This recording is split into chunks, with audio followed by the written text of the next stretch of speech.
So inshallah, we're gonna be talking about hadith number 9. And the title of the hadith is Allah loves noble manners. So in it here, the Prophet ﷺ said, أحب الناس إلى الله أحسنهم خلقا.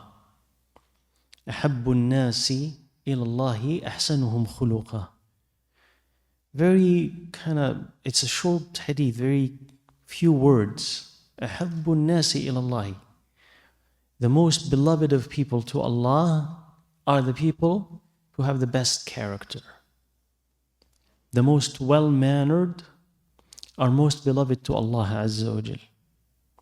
So if you want to know how to be close to Him subhanahu wa ta'ala and how to be a beloved of Allah Azza wa Jal, you know that your task is to acquire the best of manners, to strive to get that. Because when you possess this, Allah Azza wa Jal loves you. And that tells us a lot about where we're at today and where we're supposed to be. Because there's a strong correlation, a connection between good manners and Iman.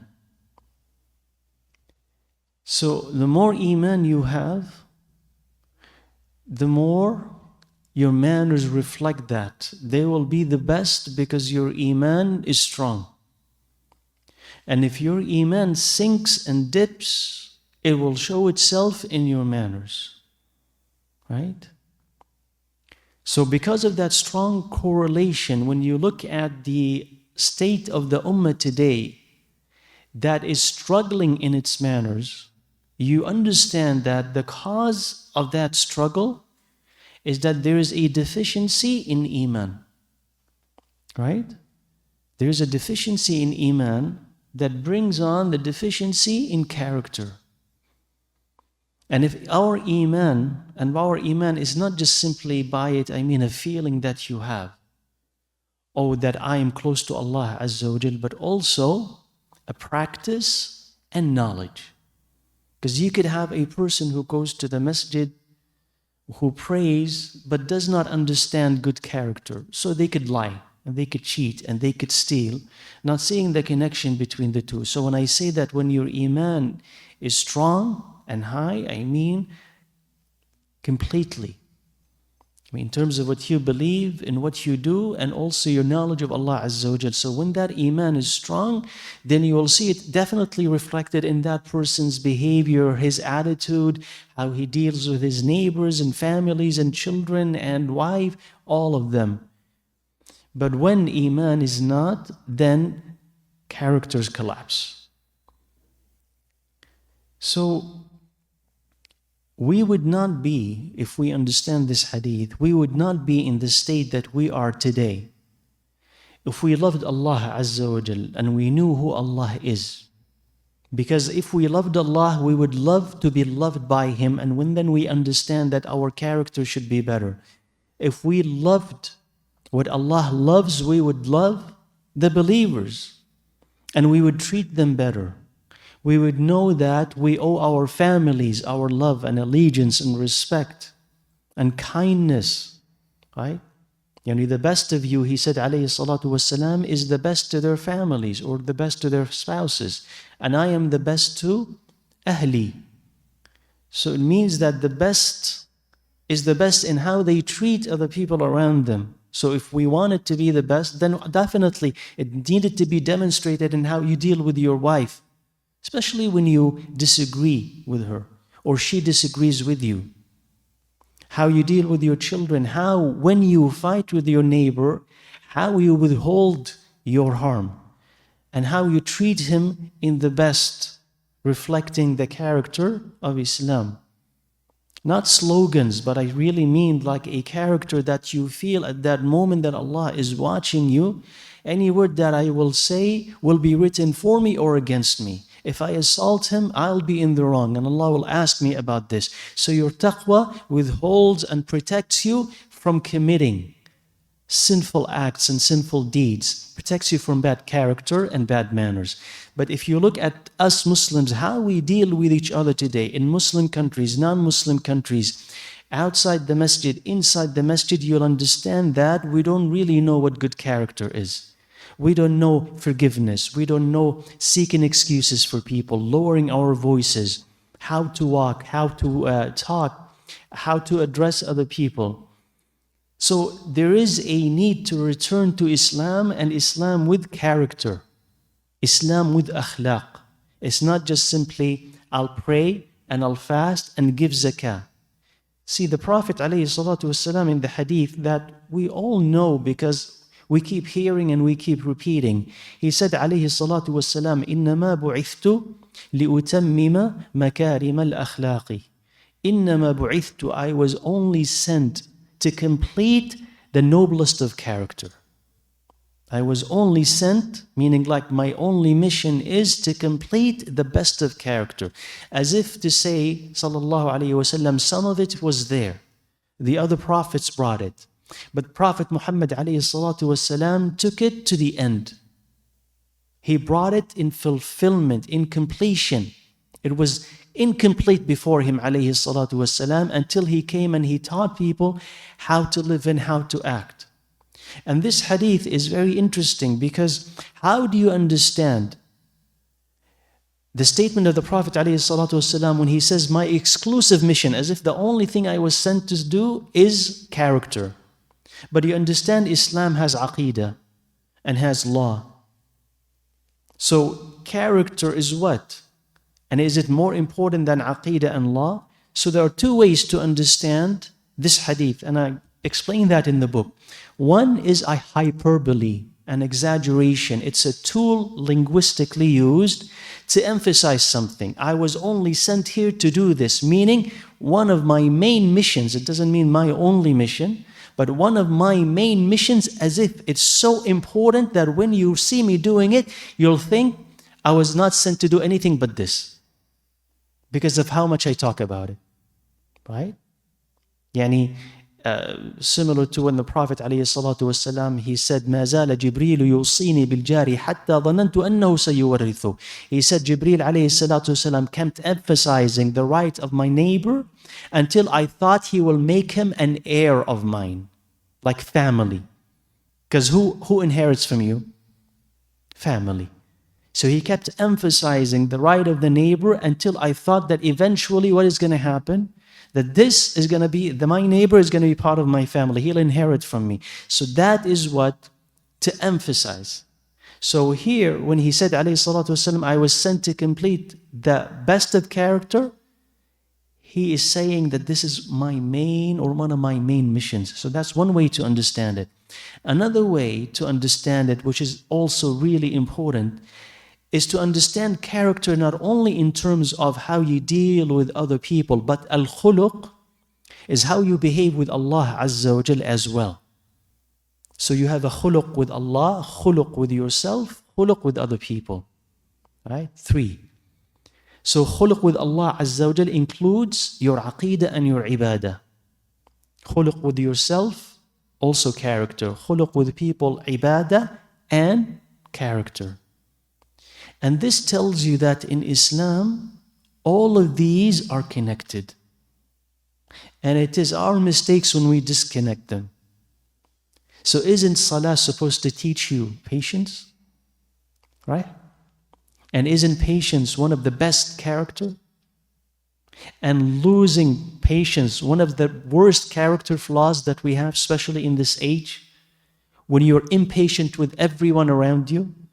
So you see people, right, fighting over a parking spot, right? And this is what Muslims, but also non-Muslims. So if you were patient and if you were kind and gracious, would you fight over a parking spot? Or fight with a vendor over prices, right? Or fight with a neighbor over something that they supposedly may have done or may have not? So you understand that Salah will give you patience. Zakah will give you generosity with money. Believing in Allah Azza wa Jal and in the last day will magnify the next life in your eye and diminish this dunya as well. And when this dunya is diminished, you're not going to compete for it so much. Even if you lose some of it, you will be gracious with that loss because it's not as important. And most of people's quarrels and fights are over the dunya. People fight over money, right? That's kind of the main reasons why people start conflicts. Nations, but also individuals. But if money is minimal in your eye, you're not going to be fighting so much over it. You can receive it easily, but also you could give it away easily. So you're not going to be bakhil, stingy and a miser. Look, Islam will teach you otherwise. You're not going to be possessive. You're not going to be self-centered. You're not going to be always thinking about yourself. Where is this going to come from? Because that's an important step in the acquiring of good character. You say to yourself, I want to be honest. Just like that. Is it going to happen? Well, no, it's not. So what is the practice that is going to help you be honest? So you remember when you were fasting, you used to observe what you say more closely because you don't want to ruin your fast. So there is a ibadah that makes you more aware of what you say and why you're saying it. So if you extend this and you believe that there is an angel that is writing everything that you say for you or against you, and everything will be read in a book of record, that the good deed that you say, one word that can elevate you in the sight of Allah Azza wa Jal until you're in heaven or take you into the depths of hellfire, then it's easier to be honest. Right?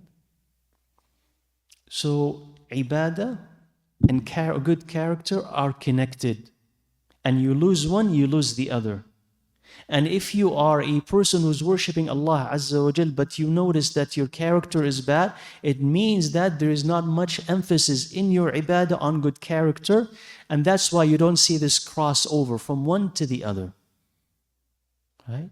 So salah is not really performed well, zakah is not performed consciously, fasting is not performed with deliberation and consciously. That's why you don't get a lot from it. But if you do, and you're aware of the connection, then you will get a lot more benefits from it.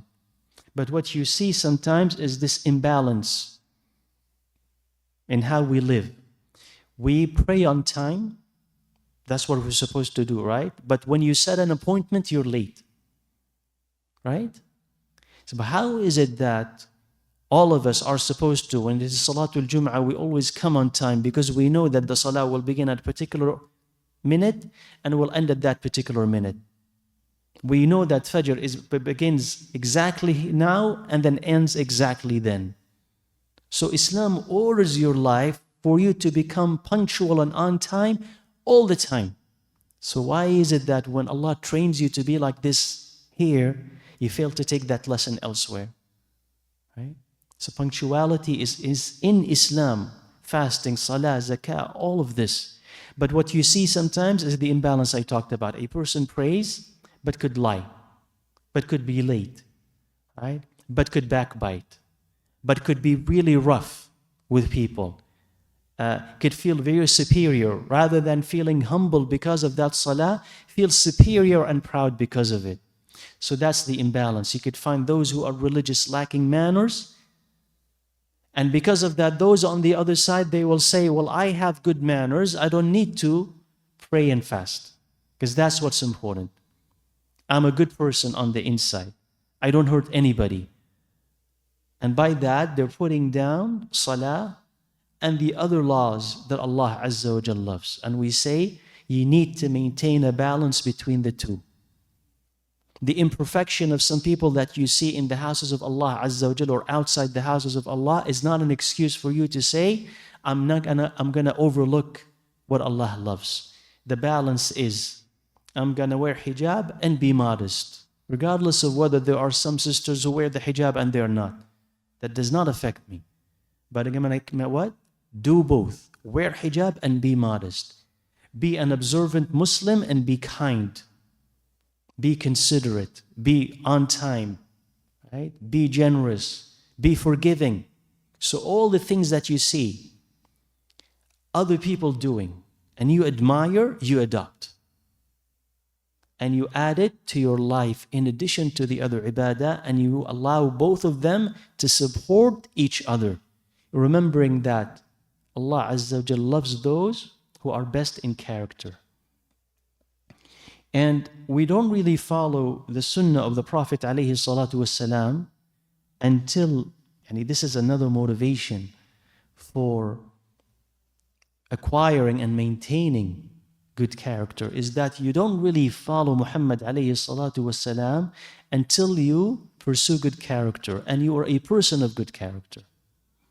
So we know, you know how we emphasize follow the sunnah, follow the Quran, follow the sunnah.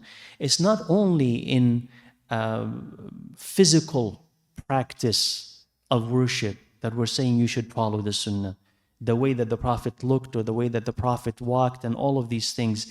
All these are important and fundamental in establishing a connection between you and him. But you have missed a big portion of the sunnah if you don't adopt the character of Muhammad alayhi salatu wasalam. A big portion, because we just said that one of the main things he was sent to do is improve good character. If you ignore that, most of his message then, or a lot of his message will be ignored. So there is this hadith, and this is on page 98. He said, alayhi salatu wassalam, إِنَّ مِنْ أَحَبِّكُمْ إِلَيَّ وَأَقْرَبِكُمْ مِنِّي مَجْلِسًا يَوْمَ الْقِيَامَةِ أَحَاسِنُكُمْ أَخْلَاقًا.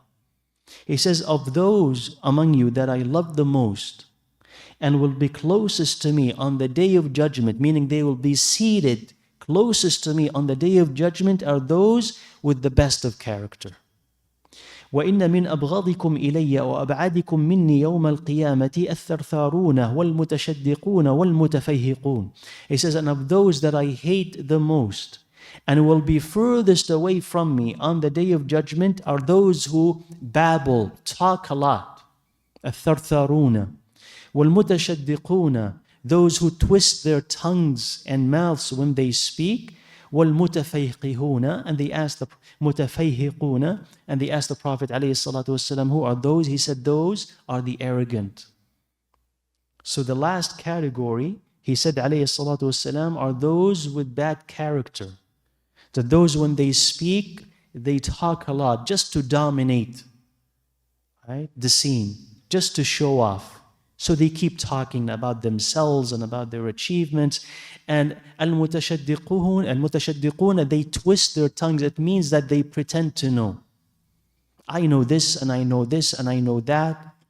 And they make up words and they exaggerate pronunciations just to make it so as if they are intelligent and very profound in what they know. And when they speak with pride.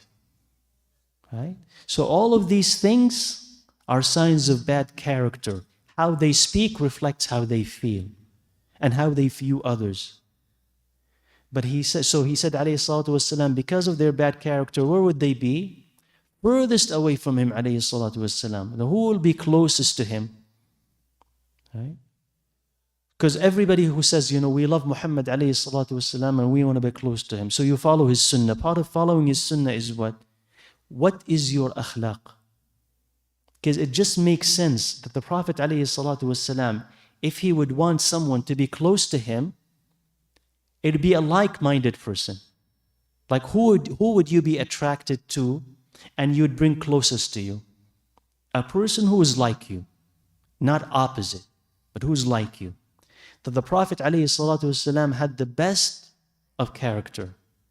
Who would he want to be closest to him? People who are like him. So that's why he said, alayhi salatu wasalam, these are the ones that I will love the most. Even if he never saw you, I would love the most and they will be the closest to me. So if you really say that I love Muhammad alayhi salatu wasalam, learn his character and how he behaved. And then incorporate that into your life. Don't say one thing and live a different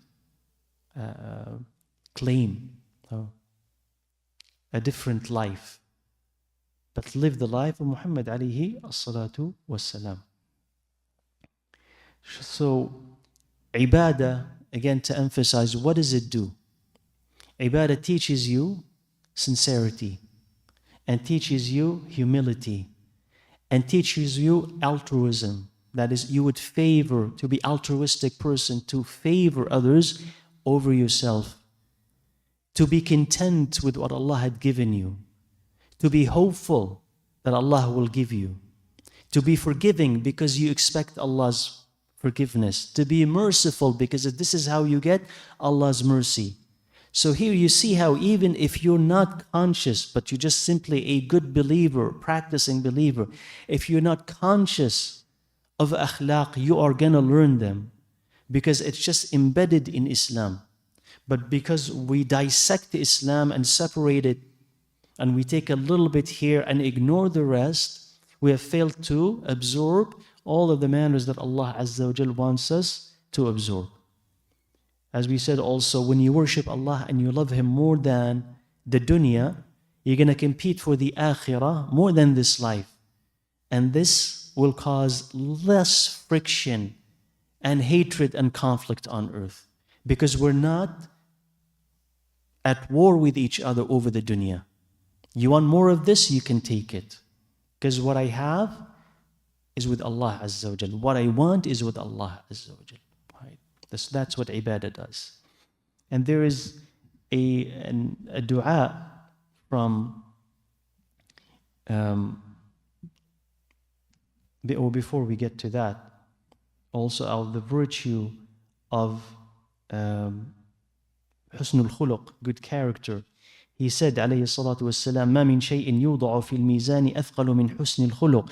He says nothing, this is on page 99, there is nothing that is heavier on the scale than good character.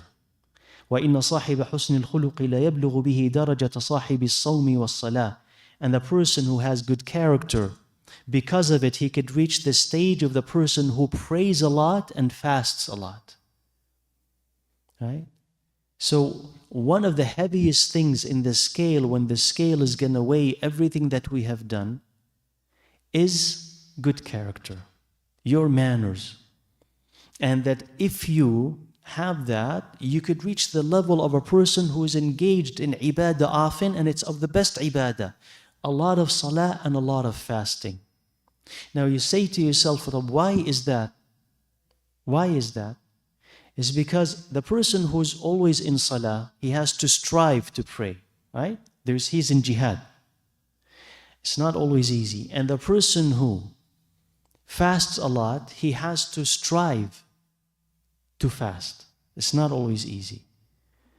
And the person who has good character, he has to always be striving to maintain it and protect it and enhance it. Because everybody, especially in an age like ours, everybody around him is going to pull him down. Everybody around him is going to challenge his character, challenge his patience, challenge his forgiveness, challenge his kind heart, and try to take advantage of him, etc., etc.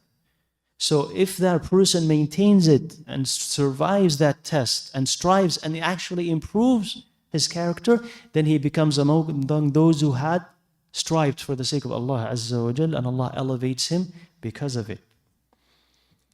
And the importance also of good character in spreading love, in earning the love of Allah Azza wa Jal, but also spreading love among the believers. He said, Ali ibn Abi Talib radiyallahu anhu, he said, "Man lanat kalimatuhu wajabat mahabbatuh." He says, the one whose words are soft and kind, his love is a necessity.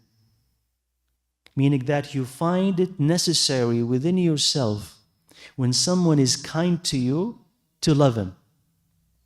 Right? When someone is kind, even if they are non-Muslim. Right?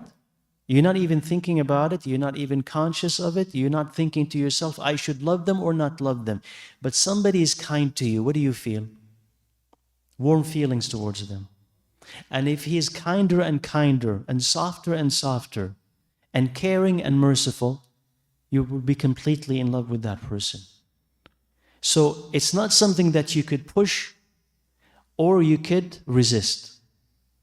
So this is a way for people to love each other.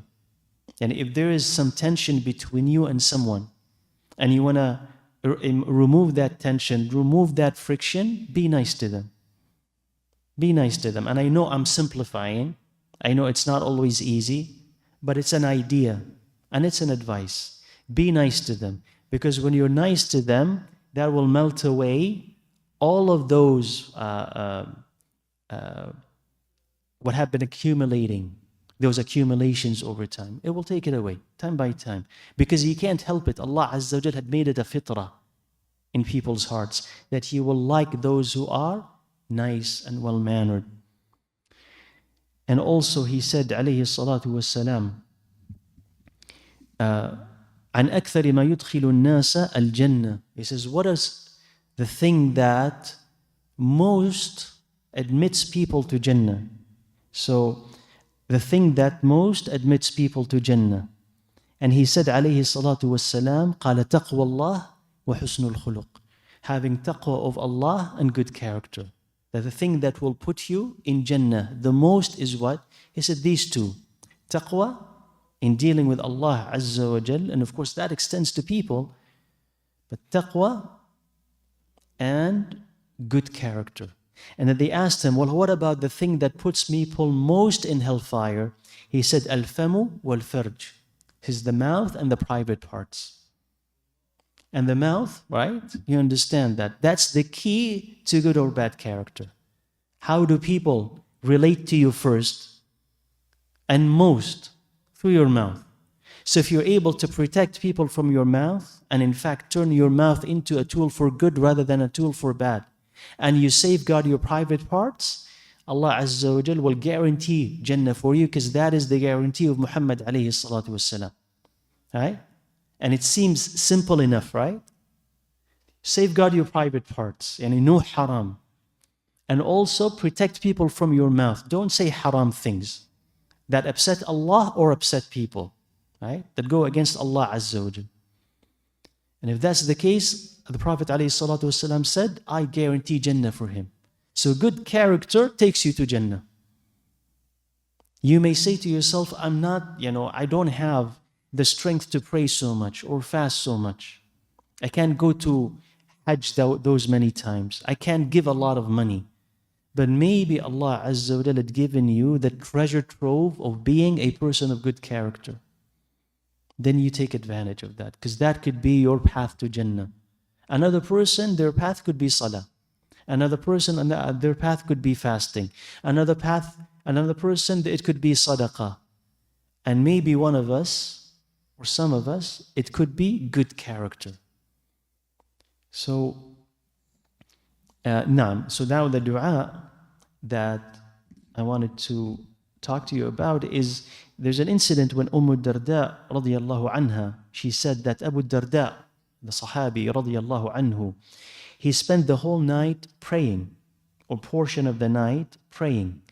فَجَعَلَ يَبْكِي وَيَقُولُ. So when he was praying and making dua, he is crying and he is saying, Allahumma ahsanta khalqi fa-ahsin khuluqi. Ya Allah, you beautified my creation, so beautify my character. That's his dua. The whole night he's saying, Ya Allah, you beautified my physical creation, so beautify my character. So in the morning she said, Abu Darda, the whole night this is your entire dua. Why so? He says, Ya Darda. He says, a Muslim, his character would improve and be beautiful until it will put him in Jannah. And his character would worsen and become ugly until it puts him in hellfire. Right?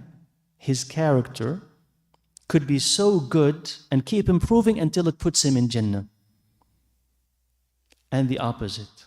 So a hadith, and it's not mentioned here, where a woman was mentioned to the Prophet ﷺ. There is a woman who prays and at night, and she fasts. But in the morning, when she wakes up, she hurts all of her neighbors with her tongue. She curses this person and that person, meaning that she engages in sin, but she does this ibadah as well. He says she's in hellfire. Right? He says she's in hellfire. So imagine, subhanallah, that Allah Azza wa Jal could give you the good fortune of praying. And how many people do that at night? And fasting, and how many people do that? But you could ruin all of it with bad character, with how you mistreat people around you. And because you don't think it is relevant, when you arrive on the Day of Judgment, you'll find out that you're bankrupt. And all of your hasanat have been given to somebody else. And then it was mentioned to the Prophet ﷺ, a woman who is very moderate in her ibadah, in her salah, and moderate in her fasting. But she is very kind to her neighbors and families and people around her. And he said she's in heaven. So this is what Allah Azza wa Jal wants from you. Not an imbalance where on the one hand, a lot of ibadah, but that you hurt people. Or on the other hand, the opposite of it, you say, I'm a person of great character, but you neglect your worship of Allah Azza wa Jal. Both of these are wrong. And both of these are incomplete. Until you fulfill Allah's right, and through that, because of it, you fulfill people's right. So this is a dua that a person can adopt. And in fact, it is a dua of the Prophet alayhi salatu wassalam. Allahumma kama hassanta khalqi fahassin khuluqi. Because I know somebody is going to ask me this. It's great to have good character. How do we have it? Because one of them is dua, and one of them is to recite this dua. Ya Allah Azza wa Jal, you have beautified me. And you don't need to be a beauty queen to say this, right? Do you? No. You just need to simply look at yourself and praise Allah Azza wa Jal for the fact that you have eyes and you have ears and you have a nose and you're well proportioned, alhamdulillah. And that is beautiful, right? And then you say, Ya Allah Azza wa Jal, you made this, the exterior, beautiful. But then say to yourself, how about the interior? There are two copies of ourselves, right? There's a copy that is the exterior copy that you show everybody. That's what we see from you. This is your dress. This is how you combed your hair. This is how you walk. This is how you talk in front of us. Okay? So that's the exterior copy. But there's an interior copy that is, this is what you truly believe. This is who you truly are. This is what you truly think. This is what you really want to do. Not what you tell us, but what you really want to do. So, without any pretense, you're asking Allah Azza wa Jal, here is my physical copy, and it's beautiful. But Ya Allah, you could see beyond it. So make what is on the inside beautiful, as you made what's on the outside beautiful. And we tend to polish ourselves on the outside all the time. And if there is a blemish, right, here and there, we kind of eradicate it, we cover it up because we don't want to see or be seen with any imperfection. Well, there are a lot of imperfections on the inside when it comes to our character. Do I accept people's excuses? Do I think of excuses for them when they commit a wrong? Or do I rush to judgment and bad judgment? He must be terrible. He must be a liar. He must be a thief. So you think the worst of thoughts of people before you think of excuses for them. Are you envious? Or when you notice envy, you plead with Allah Azza wa Jal and you make dua for that person so that Allah will remove that terrible trait from your heart. Because if you don't do this, it indicates that you love the dunya and you love it for yourself, not for your brother. And you hate Allah's judgment that He had given him something but not you. But if you surrender to Allah in Iman and to His destiny and ask Allah Azza wa Jal to rid you of that terrible trait, then envy will leave you, jealousy will leave, and you will wish the best for your brother. And it becomes easier to wish for them exactly the same thing that you wish for yourself. I want health for myself. I want everybody to be healthy. Why would I be happy if somebody is sick? Because I understand what it means to be sick, or to be poor, or to be suffering, or to be under pressure, whatever type of pressure it may be. So where is this good character going to come from? So Abu Darda radiallahu anhu, and he takes this from the Prophet alayhi salatu wassalam. It comes from Allah Azza wa Jal. So quickly, inshallah, I just want to highlight why Allah Azza wa Jal loves good character. And then I'll talk about how to acquire good character with a little bit of detail, inshallah. So why is it that Allah Azza wa Jalla loves good character? Because it is through the best of manners that humanity can prosper, that humanity will live well. If I'm honest and you're honest, then we will treat each other well. If you are sincere and I'm sincere, if you are forgiving and I'm forgiving, so if Allah Azza wa Jal wants humanity to be blessed and to be safe, what is the vehicle that is going to deliver all of these blessings? It is good character. But if people have the worst of character, they'll be killing each other, stealing from each other. Everybody would be suffering. So since Allah loves the well-being of the believers and of humanity at large, Allah Azza wa Jal loves good character because of it. So this is one reason. And good character means ihsan. Ihsan does not mean I'm going to give you exactly what you gave me. That's transactional. This is selling and buying. Right? I'll be good to you as much as you're good to me. And if not, then bad. That's that husnul khuluq. He said, alayhi salatu wassalam, لَيْسَ الْوَاصِلُ بِالْمُكَافِئِ. Right? He said about silatul rahim, right? Connecting with your family and being nice to them. He says, the one who repays their kindness exactly is not one who's practicing silatul rahim. But this is one, he's what's repaying what he received. They visited, so I'm going to visit. They called, so I'm going to call. And though this is still falls under silatul rahim, still falls. And it's still a good deed. But he's saying, alayhi salatu wasalam, that's not the thing that we're asking people to do. We're not pushing Muslims to simply do what? I'll do if you do. I'll move if you move. And if not, I won't. وَلَكِنَّ الْوَاصِلْ الَّذِي يَصِلُ مَنْ قَطَعَهُ. You connect with those who disconnect with you. Meaning, they don't often call, but you call.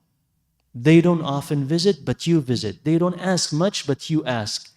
And then you say, why am I doing this? Why am I lowering myself? And are they better than me? He says, no, you're doing this Lillah Azza wa Jal, for Allah Azza wa Jal. Because Allah loves it, and you cement family relationships because of it, and when you're doing it, you don't expect anything back from them. You tell me this is hard. I tell you, yes, it is not easy.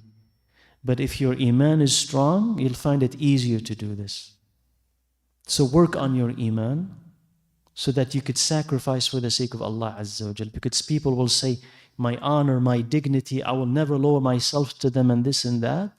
But if a person has iman, they will humble themselves to Allah Azza wa Jal, and they will not feel that they've did that anything harmful to themselves. Because when they're doing it, it's as if they're seeing Allah Azza wa Jal seeing them. And that makes it easier. So, do more than they do, give more than what they give. And even if society around you, right, is swimming in bad character, even if everybody is lying, that is never a justification for you to say, since they're doing it, I'm going to do it as well. Because they're not your teachers. People around you are not your teacher. Who is your teacher? Rasulullah sallallahu alaihi wasallam, right? So even if you need to go and jump through history to think of a role model, do it.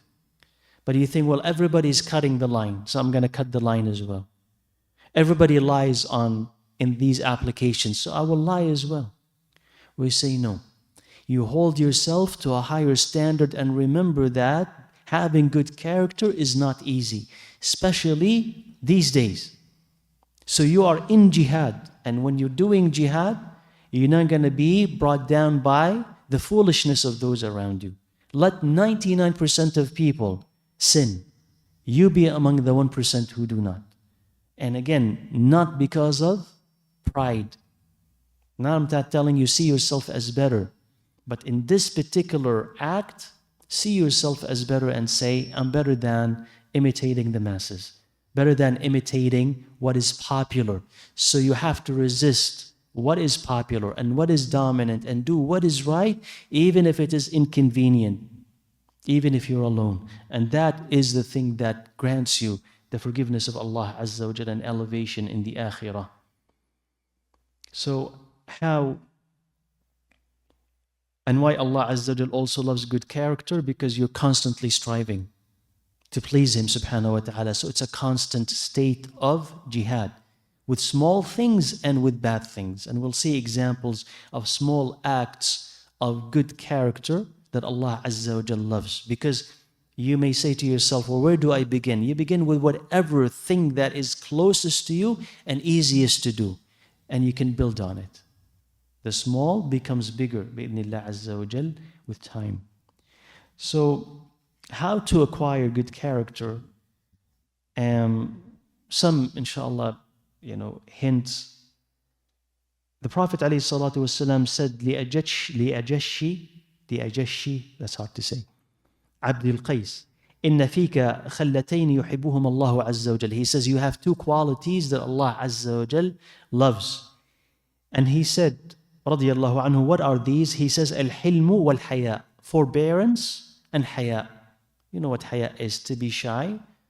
So forbearance and haya. So he said, أقديما كان في أم حديثا. He says, was this something that I had for a long time, meaning born with, or this is something new? He says, no, you had them for a long time. So this tells you that qualities and character can be divided into two. One that you're born with and one that you need to acquire. So good qualities are of two types. And they're different from one to the other. One are innate, meaning you're born with it. Some people are more patient than others, naturally. Right? Just as some people are more physically strong than others, naturally. Right? So there's some innate qualities in this person. He said what? He's a more patient person. And he's also has haya. Some people need to acquire these things and work on it. And also bad qualities are innate and acquired. Some people are suspicious by nature, stubborn by nature, angry by nature, right? From very young age, you could see that they have these qualities in them. That is your test and that is your struggle. Because Allah said what? You're going to be struggling with this. But you're going to be struggling with that. So the innate bad needs what? Jihad for you to be able to overcome it. Control your anger, control your suspicion, control your impatience. Strive against all of this. And there is an innate acquired that comes from company around you or bad habits that you adopt. These also you need to save and protect yourself from. On the good side, there is innate good. So maybe Allah Azza wa Jal had blessed you the fact that you love honesty. From a very young age, you don't really like to lie. If you don't protect it, first of all, right, if Allah had given that to you, thank Allah for it. Because it's a pure gift.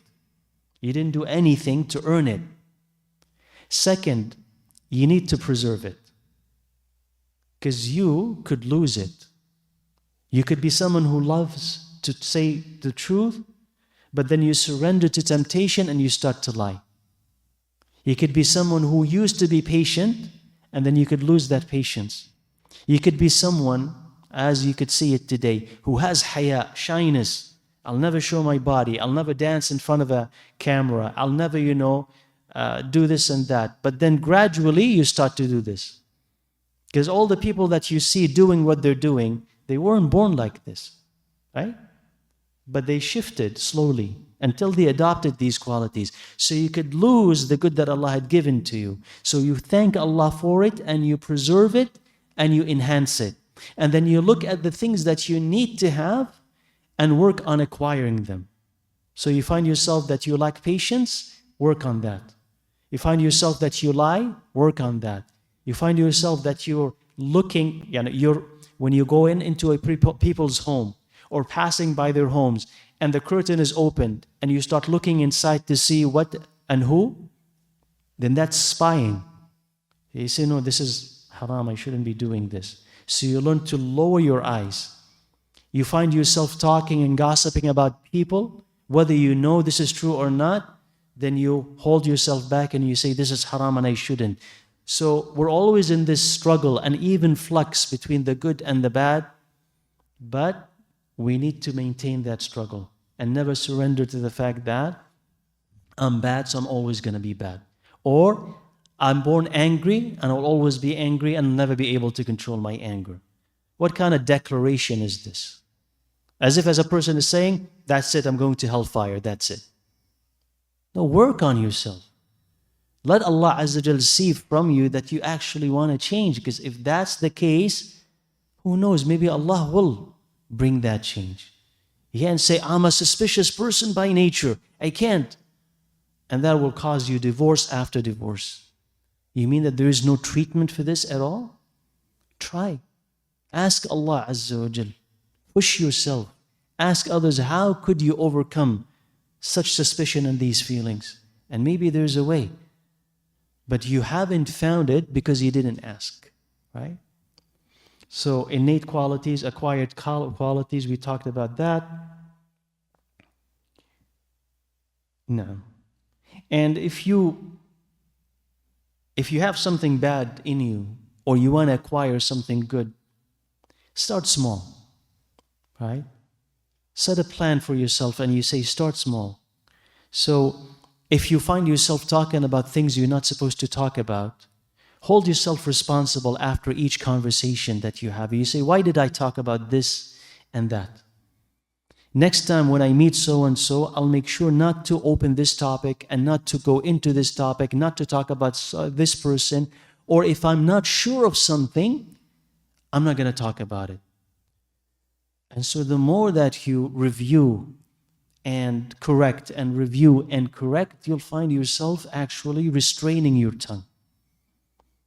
A person could, simply say to themselves, you know what, for the next 10 minutes, I will not say anything except Salaamu Alaikum wa Alaikum Assalam or the dhikr of Allah Azza wa Jal, just to teach my tongue to be quiet. You could do this, right? Some of the Salaf, and I don't, it's just an idea, they would put a pebble in his mouth just to remind him not to talk. That's a method of control, right? And once the tongue gets used to it, you don't need that pebble anymore. So there are ways for you to start acquiring good character, right? Patience, right?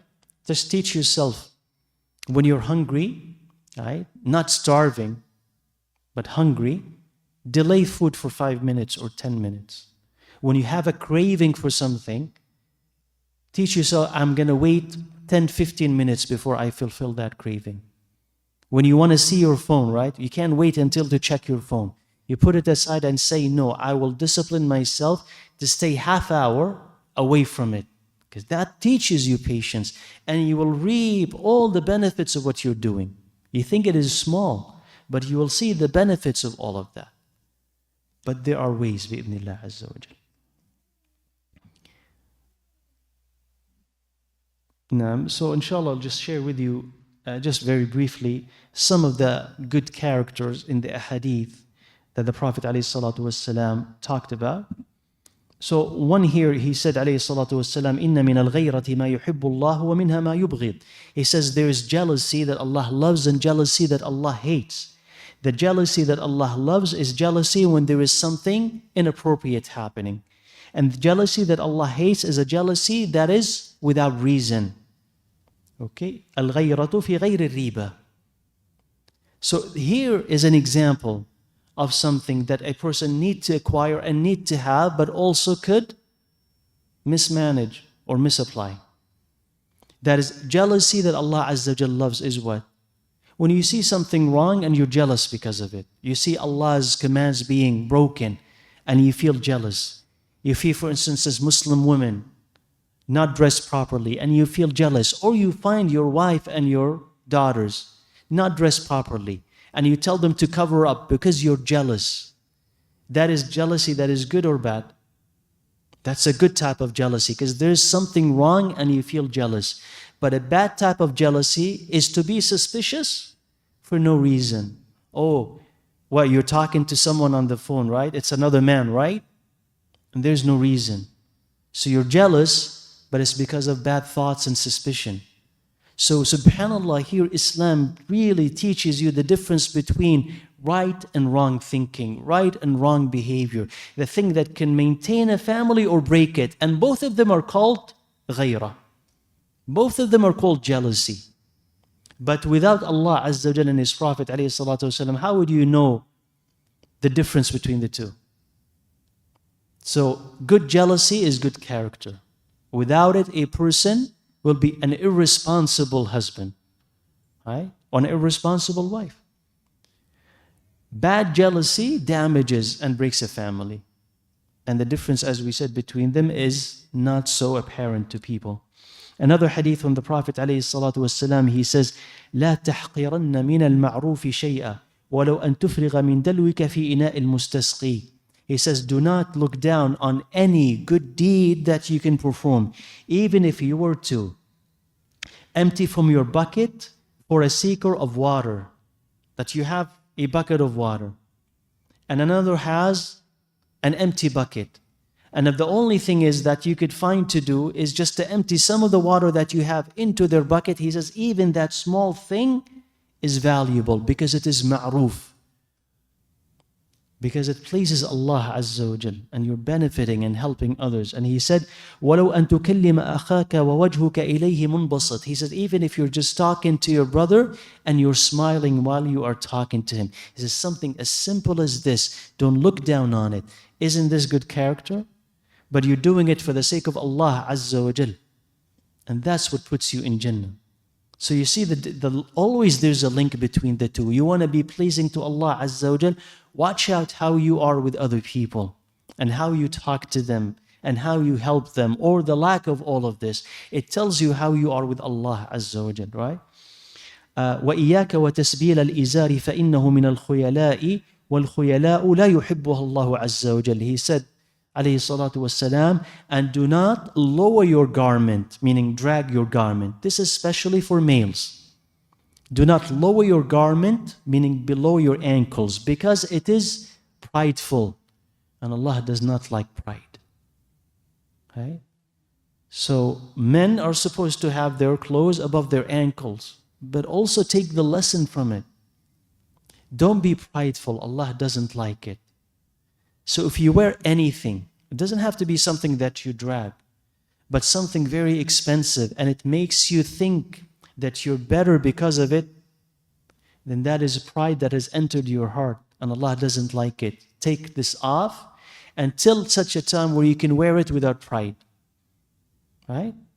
Can you see how people, how sometimes you buy very expensive things, brand, and when you wear them, or when you ride that thing, it causes you pride and arrogance. That is corrupting. And it doesn't really stop there, because if you are so proud, if you ask yourself, why is it that people who are very rich and riding these expensive cars so rude to people around them? And so careless when it comes to laws and people's feelings and property? Why is it? Is because they think that they are what? Better. Otherwise, you wouldn't look and treat people like that. You think that you're better. You've learned that you're better. But if not, if you're humble, you're never going to be acting like that. So that's what he said. And that's another character. إِيَّاكَ وَالْخُيَلَاء. Beware of pride. And here, this one is also, it's beautiful. وَإِنِ امْرُؤٌ سَبَّكَ بما يعلم فيك فلا تسبه بما تعلم فيه فإن أجره لك ووباله على من قاله. He said, if someone insults you using things that he knows about you, do not go back and insult him using things that you know about him, because the reward will be yours and the sin will be his. And again, look at how noble Islam wants you to be. Somebody insults you, and he knows some secrets about you, things that other people don't know. And you know things about him that other people don't know. So when he exposes you these insults, and he says, oh yeah, remember when you did this, to defame you. Remember this? Your reaction and my reaction would be to do what? to expose him as he exposed us, to insult him exactly as how he insulted us, to broadcast his secrets exactly as he did ours. But he said, alayhi salatu wassalam, he said, no, you should be better. You should be better. If he sinks so low that he exposes your secrets, he insults you with things that he knows will hurt you, don't go back and do the same to him. Restrain yourself and be better and higher. And think of yourself on the day of judgment when Allah rewards you for that exchange and punishes him for it. And that makes being patient and quiet easy. And you become strong because of it. But where did that strength come from? An iman in Allah Azza wa Jal, that there is a day of judgment and there is a compensation. And you will feel fully in control after. You have the keys now of the conversation. He doesn't. You could escalate it or it could die. And you have the power. And that's the power that comes with patience. Right? And finally here, he says a companion once asked the Prophet ﷺ for advice. And the Prophet told him, لا تسبن أحدا. He says, yeah, O Prophet of Allah, give me advice. He says, don't insult anyone. Don't curse. Don't verbally attack anyone. And the beautiful thing here is how he applied it. He said, رضي الله عنه, فما سببت بعده حرا ولا عبدا ولا بعيرا ولا شاة. I did not insult after him, after that exchange with the Prophet ﷺ, a free man, or a slave, or a camel, or a sheep. Right? Even animals, if he would see a camel, or hurt some sheep, and he's upset with them, and he could insult them, and they're not going to understand what he's saying. But he upheld the advice of the Prophet ﷺ. He says, don't insult anyone. He says, not a thing. It's not going to come out of my mouth, even for an animal. Because if you save yourself from insulting an animal, you're not going to insult a human being. And you save yourself from insulting a kafir, you're not going to insult a believer. And you save yourself from insulting a believer who is a non-relative, you're not going to insult a believer who is also a relative and very close to you. And if you guarded your tongue like that, you'll guard your tongue so that it doesn't say something that upsets Allah Azza wa Jal. So that is the akhlaq and the character of Islam. Wallahu a'lam. So we'll stop here inshaAllah, and let me know if you have questions. I'll be happy to answer them. Okay. Anything on the men's side? Sister's side? Okay. So I'll give you a minute, inshallah, to think of anything you want to ask.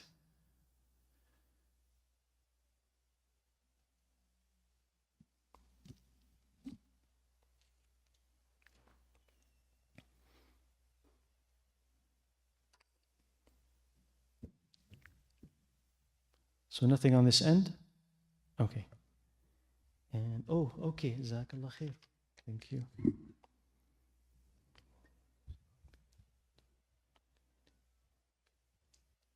So can eating with a spoon be considered as equivalent to eating with hands?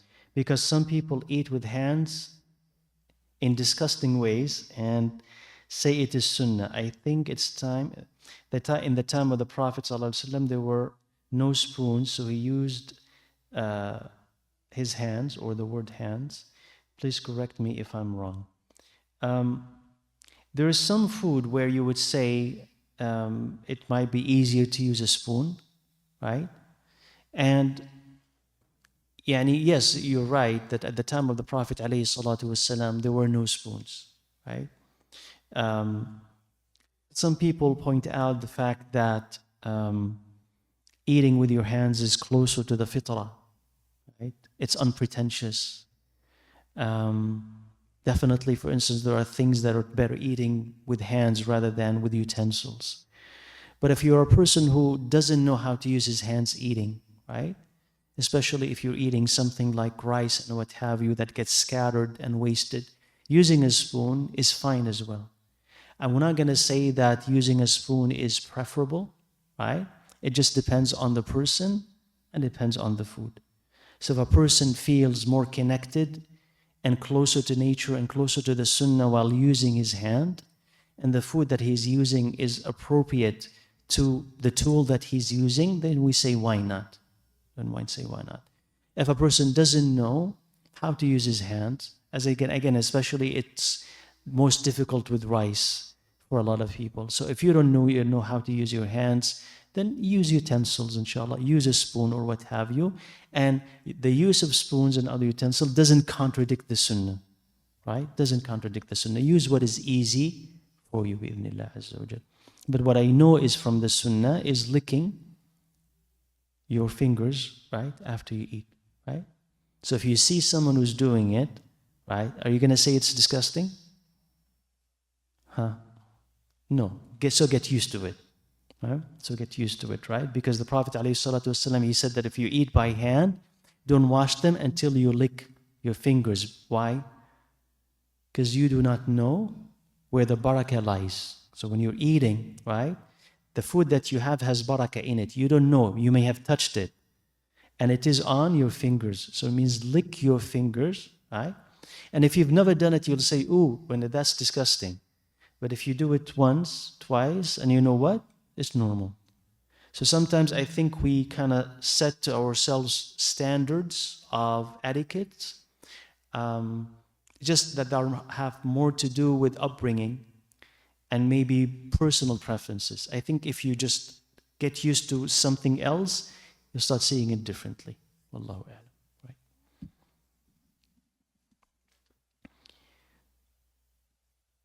Okay, there's one question here. Is this the reason why Abu Bakr radiallahu anhu's scale is heavier than the entire ummah because he has soft character? It's because of his iman. So the Abu Bakr's iman is equivalent to the iman of the rest of the ummah, or he on the scale is heavier than the rest of the ummah, excluding of course the Prophet ﷺ, because he is as-Siddiq. And as-Siddiq is because he believed in it so much and it's settled in his heart so much that there is no room in it for doubt more than anybody else, right? It mixed with his bone, with his blood, with his meat. So Islam and Iman was so entrenched in his heart more than anyone else that he is the heaviest on the scale. That's why. And a product of that is how he acted.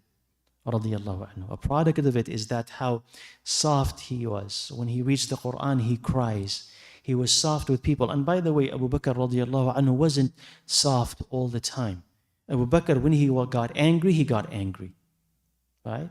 So I want us to understand this in balance. So if you see a person today who sometimes gets angry, you say, oh, you violated the sunnah. No, even Umar radiallahu anhu, when they were in that incident, when they were trying to discuss and decide who's going to be a khalifa, and Umar wanted to speak, and he said, I had prepared things to say. But he was referring to Abu Bakr, and he says, وَكُنْتُ أُدَارِ فِيهِ حِدَّةً فِيهِ. It says, and I used to try to manage an anger he had. Like Abu Bakr would be soft, but if he got angry, he got angry. Right? So he wasn't, so that we understand everybody right in proper proportion. The thing that made him incredible, radiallahu anhu, was his iman. And as I said, that yielded the character of Abu Bakr radiallahu anhu, and yielded the character of Umar and Uthman and Ali. Is because of their iman. Then people, when they saw them, right, they said, these are better than the disciples of Jesus Christ that we read about in the Bible. We read about them, right? It's like stories had been made about them, but these people that we see are better than them. So you know very well, right? The greatest inviter to Islam is how you act and how you behave. Not what you say. Believe in Islam because this, yes. But they want to also see how you live and how you act. So if you want to be a da'iyah, a person who calls to Islam, the greatest invitation is what? how you behave and how you live.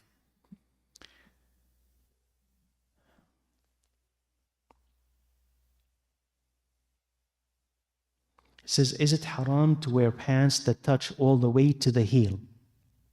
It's preferable and better that they would be above, so they don't touch it, for men. For women, no. That doesn't apply to them, right? Because they need to cover that area. But for men, because it is said that لا حظ للأعقاب, as if I remember it right, that ankles have no portion of your garment. Right? It should be slightly above them. Then that, inshallah, should be fine. Some say that only way of dealing with tough character who are hardened is speaking in a language they understand, in a hardened way too. How to deal with this correctly? So, I mean, just do or think of Musa alayhi salam, how he started to speak with Pharaoh and how he ultimately spoke to him. So Allah Azza wa Jal tells him, فَقُولَ لَهُ قَوْلًا لَيِّنًا لَعَلَّهُ يَتَذَكَّرُ أَوْ يَخْشَى. So when they started their da'wah to Pharaoh, Allah Azza wa Jal sent to Musa and Harun alayhim as-salam, speak softly to them.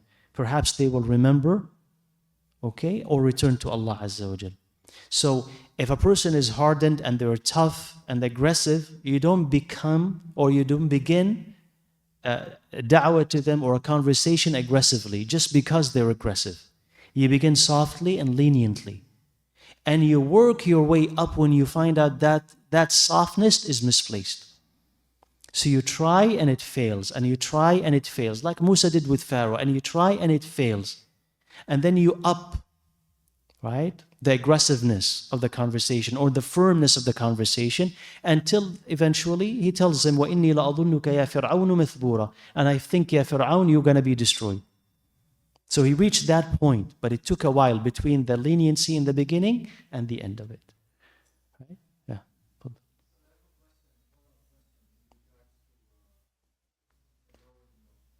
The garment. With what? I'm sorry. I'm sorry, I couldn't understand that.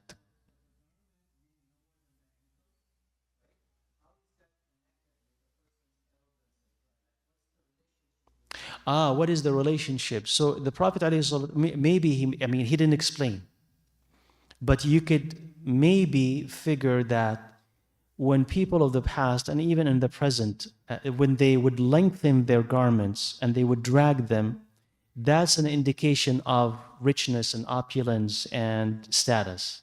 So kings would do this. They would drag things behind them, right?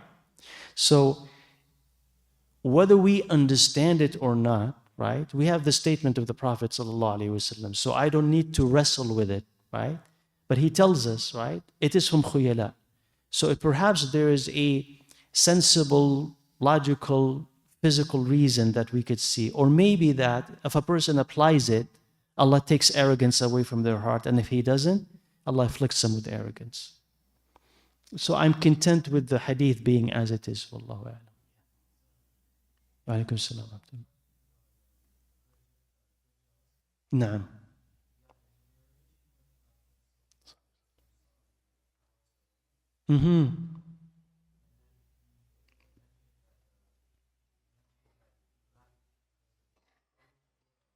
Yes.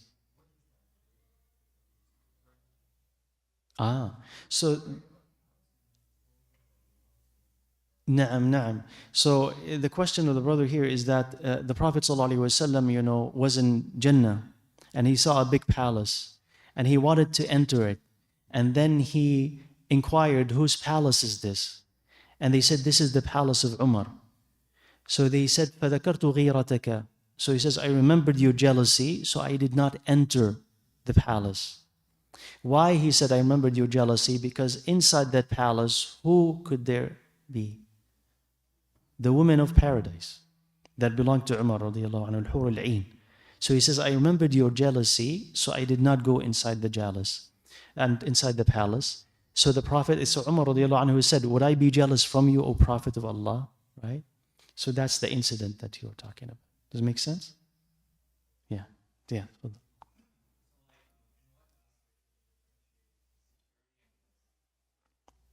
Explain that. Security, the difference between security and jealousy. Insecurity and jealousy. So jealousy, when you find something wrong, like there's evidence, is visible, discernible, and that moves you to act. Insecurity is when you surrender to suspicion. Somebody must be cheating on me. Somebody must be doing this, that behind me. There is no evidence for it. So you surrender to these doubts. And once you believe them, you start to act based on them. So you start to spy and investigate and assume and then accuse because you believed all of these things. That's an insecurity that is based on false assumptions and thoughts. Good jealousy is a jealousy where you see something wrong, or this is going to lead to something wrong, and is very tangible and very sensible, and you say, no, stop. You can't talk, so softly, right? Because other people could listen to this and be tempted by it. So that's something that is reasonable. But a person who just bases it on, his imagination, that is how I do define insecurity. And it could come also from past bad experiences as well. So the guy the person extends it into other relationships as well. And it's important to remember that people are different. So if you've been betrayed, it doesn't mean that you're going to be betrayed again, right? So you have to heal from that yourself. Allah. So we're good. Still one? طيب. I don't know if there's still one more. Okay, last one. What steps can one take to correct their negative character of behavior? What we talked about. Ask Allah Azza wa Jal to protect you from it, identify it, then distance yourself from it, distance yourself from people who behave like that. Find why were you doing this? What is the thing that motivates it, escalates it? Distance yourself from it. Talk to people who have struggled with this and were able to overcome it, or talk to a person who is a sheikh, an imam, or a knowledgeable person about this particular thing. How do I overcome this particular thing? And hopefully, inshallah, you'll find answers. And something also that I forgot to mention, the biographies and the lives of the Prophet ﷺ and the companions and the righteous scholars who had passed away is an incredible resource for improving character and identifying bad ones. Because you will see how they've lived, and that will inspire you, and how they avoided bad things, included character, and that will inspire you as well. So if you want to read something uplifting, read their life stories, inshallah. And we'll stop here. Barakallahu feekum. Subhanakallahumma bihamdik.